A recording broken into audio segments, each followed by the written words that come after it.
اعوذ باللہ من الشیطان الرجیم بسم اللہ الرحمن الرحیم حرمت علیکم امہاتکم، حرام کی گئی ہیں تم پر تمہاری مائیں، وبناتکم اور تمہاری بیٹیاں، واخواتکم اور تمہاری بہنیں، وعماتکم اور تمہاری پھوپھیاں، وخالاتکم اور تمہاری خالائیں، وبنات الاخ اور تمہارے بھائی کی بیٹیاں بھتیجیاں، وبنات الاخت اور بہن کی بیٹیاں یعنی کہ بانجیاں، وامہاتکم اللاتی ارضعنکم اور وہ مائیں جنہوں نے تم کو دودھ پلایا ہے، واخواتکم من الرضاع اور تمہاری دودھ شریک بہنیں، وامہات نسائکم اور تمہاری بیویوں کی مائیں۔ گزشتہ درس میں ہم نے جن رشتوں سے حرام ہے نکاح کرنا ان کا بیان پڑا تھا کہ دور جاہلیت میں باپ کی منکوحہ سے یعنی ستیلی ماں سے باپ کی موت کے بعد نکاح کر لیا جاتا تھا، جس کو اسلام نے حرام قرار دیا۔ اور اسی طرح اور اس بارے میں ہم نے پڑھا کہ باپ کی منکوحہ چاہے اس نے اس سے مباشرت کی ہو، صحبت کی ہو یا نہ کی ہو، صرف نکاح بھی کیا ہو تو وہ بیٹے پر حرام ہو جاتی ہے۔ اور دوسرا بیٹیاں، یہ بھی حرام ہیں۔ بہنیں، اور بہنوں کی 3 قسمیں آپ کو بتائی تھی، اللاتی، اخیافی، اعیانی، تینوں ہی حرام ہیں۔ اور اسی طرح پھوپھیاں بھی حرام ہیں۔ باپ کی بہنیں وہ چاہے کسی رشتے سے بھی لگتی ہوں، اللاتی ہوں، اخیافی ہوں، اعیانی ہوں، سب حرام ہیں۔ اور اسی طرح خالائیں، یہ بھی حرام ہیں، ان سے نکاح نہیں ہو سکتا۔ اور اسی طرح بھتیجیاں، ان سے بھی نکاح نہیں ہو سکتا۔ اور اسی طرح بھانجیاں، ان سے بھی نکاح حرام ہے، نکاح نہیں ہو سکتا۔ آج کے سبق میں ہم پڑھیں گے وَأُمَّهَاتُكُمُ اللَّاتِي أَرْضَعْنَكُمْ وَأَخَوَاتُكُم مِّنَ الرَّضَاعِ اور وہ مائیں جنہوں نے تم کو دودھ پلایا ہے وہ بھی حرام ہیں، اور وہ بہنیں جو رضاعت کی وجہ سے، دودھ شریک ہونے کی وجہ سے بہنیں لگتی ہیں، وہ بھی اس دودھ پینے والے پر کیا ہے؟ حرام ہے۔ حدیث میں آتا ہے کہ جو رشتے نسب کی وجہ سے حرام ہو جاتے ہیں وہ رشتے دودھ پینے کی وجہ سے بھی حرام ہو جاتے ہیں۔ آپ سیرت کو پڑھتے ہیں، سنتے ہیں، تو اس میں آپ نے بارہا سنا ہوگا کہ نبی کریم صلی اللہ علیہ وسلم کو بچپن میں دائی حلیمہ نے دودھ پلایا، تو بڑی پیار محبت سے شاعروں نے حضرت حلیمہ کی شان بیان کی ہے۔ تو دسنی حلیمہ سعدیہ کتھوں لے ہے سونا لال، تو اور یہ بھی آپ نے پڑھا کہ اس زمانے میں وہ صرف دائی حلیمہ مکہ میں نہیں آئی تھی بلکہ بہت سی دائیاں آئی تھیں۔ تو اس معاشرے میں ایک رواج تھا دائیوں سے دودھ پلانے کا۔ اس کی 2 وجوہات سیرت نگاروں نے لکھی ہیں۔ نمبر 1 تو یہ ہے کہ وہ دیہاتی عورتوں کے سپرد کرتے تھے عرب اپنے بچے، تاکہ یہ دیہاتی ماحول میں پرورش پائیں گے تو ان کی صحت بہتر ہوگی۔ اور دوسرا، دیہاتوں میں عربی جو ہے بڑی خالص بولی جاتی تھی، تاکہ یہاں وہ جو ہے نا عربی اچھی طرح سیکھ لیں گے۔ تو یہ دودھ پلانے کا جو رواج ہے یہ آج سے نہیں ہے بلکہ صدیوں سے چلا آ رہا ہے۔ اب آگے اس کا حکم کیا ہے؟ اس کا حکم یہ ہے کہ نبی کریم صلی اللہ علیہ وسلم نے ارشاد فرمایا جو رشتے نسب کی وجہ سے حرام ہو جاتے ہیں وہ رشتے دودھ پینے کی وجہ سے بھی حرام ہو جاتے ہیں۔ اور یہ دودھ پینے کی مدت کیا ہے؟ کس عمر میں دودھ پیا جائے تو وہ رشتے حرام ہوں گے؟ تو ائمہ ثلاثہ، امام مالک، امام احمد بن حنبل، امام شافعی، امام ابو یوسف، تو یہ فرماتے ہیں کہ 2 سال کی مدت تک اگر دودھ پیے گا تو وہ رشتہ اس کے لیے کیا ہو جائے گا؟ حرام ہو جائے گا۔ امام اعظم ابو حنیفہ رحمۃ اللہ علیہ فرماتے ہیں کہ 2.5 سال تک بھی اگر دودھ پی لے تو وہ رشتے اس پر کیا ہو جاتے ہیں؟ حرام۔ اور کتنا دودھ پیے؟ بعض بزرگ فرماتے ہیں کہ 3 گھونٹ پی لے، بعض فرماتے ہیں کہ 5 گھونٹ پیے۔ امام اعظم ابو حنیفہ رحمۃ اللہ علیہ فرماتے ہیں کہ اتنا دودھ پی لے جس سے روزہ فاسد ہو جاتا ہے تو حرمت ثابت ہو جاتی، یعنی اگر 1 گھونٹ بھی دودھ پی لیا تو وہ رشتہ اس پر کیا ہو جائے گا؟ حرام ہو جائے گا۔ ایک تو یاد رکھیں کہ جس عورت نے دودھ پلایا ہو اس کو چاہیے کہ وہ تشہیر کرے کہ میں نے فلاں کو دودھ پلایا ہے، وہ مشہور کرے۔ دیہاتوں میں ایک تفسیر میں پڑھ رہا تھا، فرماتے ہیں کہ دیہاتوں میں ایسا ماحول ہے کہ مثلاً ایک بچہ رو رہا ہے تو وہ دوسری عورت پکڑ کے اس کو دودھ پلا دیتی ہے، وہ اس کی چاچی لگتی ہے یا اس کی تائی لگتی ہے یا کوئی خالہ لگتی ہے، اور کسی کو وہ بتاتے بھی نہیں کہ میں نے اس کو دودھ پلا دیا۔ تو پھر جو ہے نا ان کے بعض دفعہ رشتے بھی ہو جاتے ہیں اور ان کو پتہ بھی نہیں ہوتا۔ تو جو عورت دودھ پلائے اس کو چاہیے کہ خوب اچھی طرح مشہور کرے۔ یہ حرمت اور حلت کے مسئلے ہیں، جائز اور ناجائز کے مسئلے ہیں۔ اگر وہ نہیں بتائے گی تو وہ کیا ہوگی بھائی؟ گناہ گار ہوگی۔ اگر انہی کے ساتھ ان کا رشتہ بن گیا جو آپس میں رضائی بہن بھائی لگتے ہیں تو وہ میاں بیوی بن گئے، تو یعنی کہ وہ جب تک زنا ہوگا جس طرح ان کو گناہ ہوگا، جس نے نہیں بتایا وہ بھی گناہ گار ہوگا۔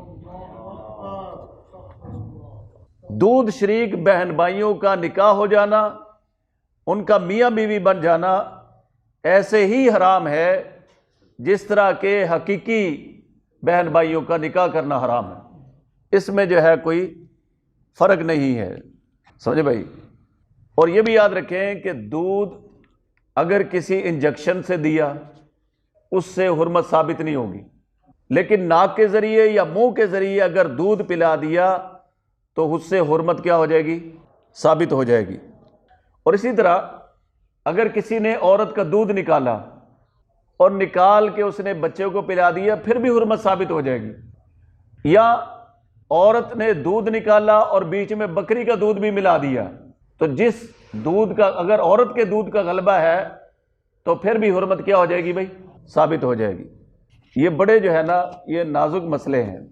اور ایک اور بھی یاد رکھیں کہ اگر خامد نے بیوی کا دودھ پی لیا تو یاد رکھیں اس سے حرمت ثابت نہیں ہوگی۔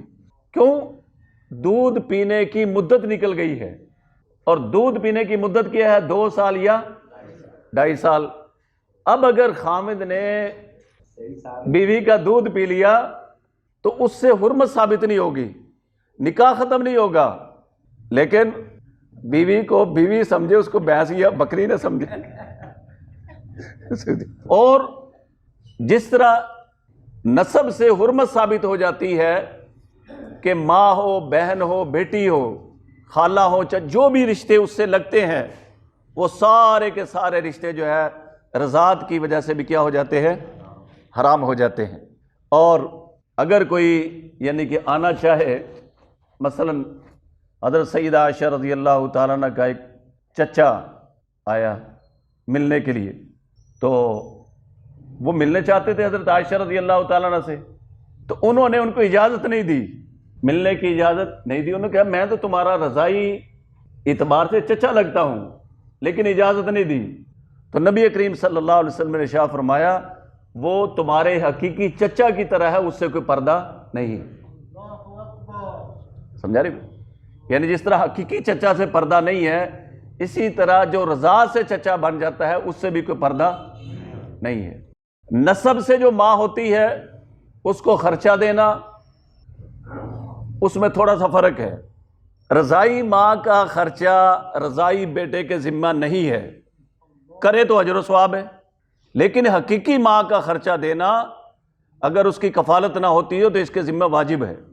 اور نبی کریم صلی اللہ علیہ وسلم کے پاس غزوہ حنین کے بعد آپ کی رضائی بہن شیمہ یا آپ کی رضائی والدہ حلیمہ آئیں تو نبی پاک صلی اللہ علیہ وسلم نے ان کے قدموں میں اپنی چادر بچھا دی، اتنا احترام کیا۔ صحابہ نے عرض کیا یا رسول اللہ صلی اللہ علیہ وسلم آپ اپنی چادر ان کے نیچے بچھا رہے ہیں؟ آپ نے فرمایا کہ یہ میری رضائی بہن ہے۔ ان رشتوں کا بھی وہی تقدس اور احترام ہے جو نسب کے رشتوں کا تقدس اور احترام ہے۔ کچھ مسائل کا جو فرق ہے وہ یہ ہے کہ جس شخص نے دودھ پیا ہے اسی پر وہ رشتے حرام ہوں گے، اس کے بھائی پر یا اس کے باپ پر وہ رشتے حرام نہیں ہوں گے۔ یہ بات سمجھ آ رہی بھائی؟ ایک آدمی نے دودھ پیا ہے تو وہ دودھ جس کا پیا ہے وہ اس کے اوپر حرام ہے۔ اسی طرح اس کی دودھ شریک بہن ہے وہ بھی اس پر کیا ہے؟ حرام ہے، لیکن اس کے بھائی پر یہ حرام ہے نہیں۔ دودھ سے جو رشتے حرام ہوتے ہیں اس کا تعلق اسی دودھ پینے والے کے ساتھ ہوتا ہے، اس کے باپ کے ساتھ یا اس کے بھائی کے ساتھ اس کا تعلق نہیں ہوتا، سمجھے بھائی؟ اور اسی طرح بھائی فرمایا کہ وَأُمَّهَاتُ نِسَائِكُمْ، اور تمہاری بیویوں کی مائیں بھی تم پر حرام ہیں۔ اور یہ میں نے آپ کو بتایا کہ اگر صرف نکاح کیا ہو تب بھی اس کی بیٹی سے یا اس کی بیٹی سے کیا ہے تو اس کی ماں سے اس کا یعنی کہ بیٹا جو ہے وہ نکاح نہیں کر سکتا۔ تمہارے بیویوں کی مائیں یعنی ساس، ان کے ساتھ نکاح کرنا بھی کیا ہے بھائی؟ حرام ہے۔ یاد رہے بھائی، ساس سسر، ماں باپ، استاد اور اس کے گھر والے، اسی طرح پیر صاحب اور اس کی گھر والی۔ میرے پیر مرشد حضرت حاجی آدم خان صاحب رحمۃ اللہ علیہ شاہ فرمایا کرتے تھے، یہ تمہیں برا بلا بھی کہیں نا تو ہاتھ باندھ کے سنو، کیونکہ ان کے غصے میں بھی خیر خواہی ہے۔ ساس سسر کچھ کہہ دیں، ماں باپ کچھ کہہ دیں، یا پیر صاحب اور ان کے گھر والے کچھ کہہ دیں تو ان رشتوں کا بہت زیادہ مرتبہ ہے، تقدس ہے اور احترام ہے، سمجھے؟ یاد رکھے بھئی، پیرنی سے نکاح ہو سکتا ہے، تو اگر کوئی اور رشتہ نہ ہو تو پیرنی سے نکاح ہو سکتا ہے۔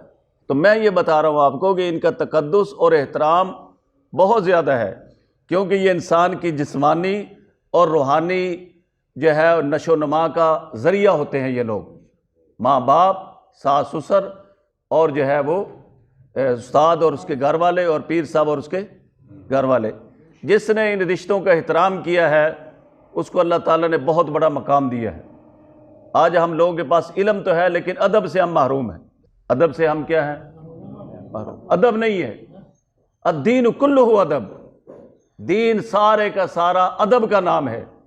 بے ادب کبھی اپنی مراد کو نہیں پہنچ سکتا۔ بے آدمی جو ہے، بے ادب جو ہے وہ کبھی اپنی مراد کو نہیں پہنچ سکتا۔ با ادب با مراد اور بے ادب بے نصیب، سمجھے بھائی؟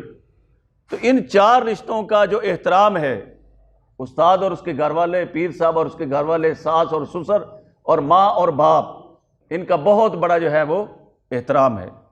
جو اس احترام کو نبھاتا ہے، کوشش یہ کرنی چاہیے کہ کوئی آدمی جس سے ایک حرف بھی پڑھا ہے اس کے آگے نہ چلے۔ اس کی عزت اور اس کا احترام سیدنا علی المرتضیٰ کیا فرماتے ہیں؟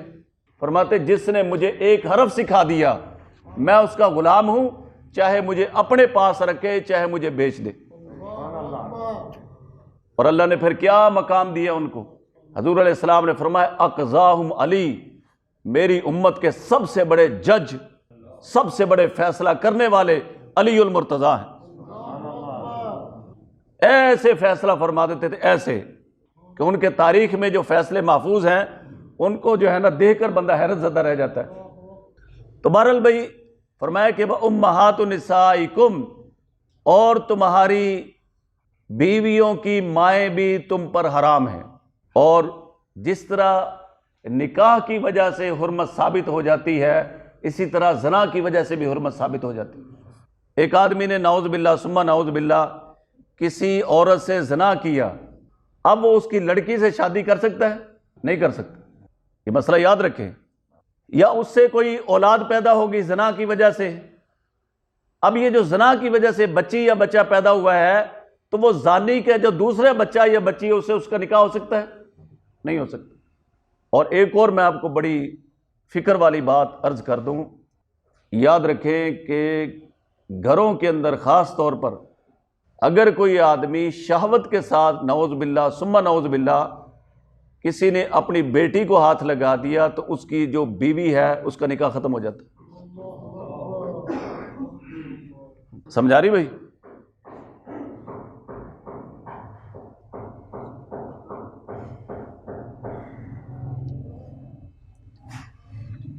یہ مسئلے جو ہے نا بھائی یہ سارے یہاں نہیں آ سکتے، بہرحال پوچھتے رہا کریں۔ گھروں میں رہتے ہوئے جو نا بہت بڑی احتیاط کی ضرورت ہے۔ کوئی آدمی اپنی بیٹی کو شہوت سے چھو لے یا بیوی کی ماں کو شہوت سے چھو لے تو یہ رشتہ ختم ہو جاتا ہے۔ ساس کو چھو لیا، خدا نخواستہ سالی کے ساتھ کوئی ایسا معاملہ کیا، اس سے یہ رشتہ ختم نہیں ہوتا۔ لیکن اگر بیوی کی ماں کو یا خدا نہ خاصا گھر میں کسی نے اپنی بیٹی کو شہوت سے ہاتھ لگا دیا تو یہ رشتہ ختم ہو جاتا، بڑی ہی جو ہے نا احتیاط کی ضرورت ہے۔ ترجمہ دیکھیں بھائی، فرمایا حرمت علیکم امہاتکم، حرام کی گئی ہیں تم پر تمہاری مائیں، و بناتکم اور تمہاری بیٹیاں، و اخواتکم اور تمہاری بہنیں، و اماتکم اور تمہاری پھپھیاں، و خالاتکم اور تم پر حرام کی گئی تمہاری خالائیں، و بنات الاخ اور بھائی کی بیٹیاں یعنی کہ بھتیجیاں، و بنات الاخت اور بہن کی بیٹیاں، و امہاتکم اللاتی ارضعنکم اور تمہاری وہ مائیں جنہوں نے تم کو دودھ پلایا ہے، و اخواتکم من الرضاع اور تمہاری دودھ شریک بہنیں بھی تم پر کیا ہیں؟ حرام ہیں۔ یہاں یاد رکھیں کہ یہ جو حرمت علیکم امہاتکم، مائیں، بیٹیاں، بہنیں، پھپھیاں، خالہ، بنات الاخ اور بنات الاخت، کتنے ہو گئے یہ؟ 7۔ یہ 7 رشتے جو ہے نا جس طرح نسب کی وجہ سے حرام ہیں، اسی طرح رضاعت کی وجہ سے بھی کیا ہے؟ حرام ہے۔ یعنی ان 7 رشتوں کو جس طرح آپ نسب کے ساتھ لگاتے ہیں، اس کو آپ امہاتکم اللاتی ارضعنکم کے بھی ساتھ لگا لیں۔ جس طرح نسب میں حرام ہے، اسی طرح رشتے رضاعت میں بھی کیا ہے؟ حرام ہے۔ واخواتکم من الرضاع اور تمہاری وہ بہنیں جو دودھ شریک ہیں، وامہات نسائکم اور تمہاری بیویوں کی مائیں بھی تم پر کیا ہیں بھائی؟ حرام۔ اللہم صلی علی محمد عبدک ورسولک وصلی علی المؤمنین والمؤمنات والمسلمین صلی اللہ تعالی علی خیر خلق محمد وآلہ اجمعین برحمتک یا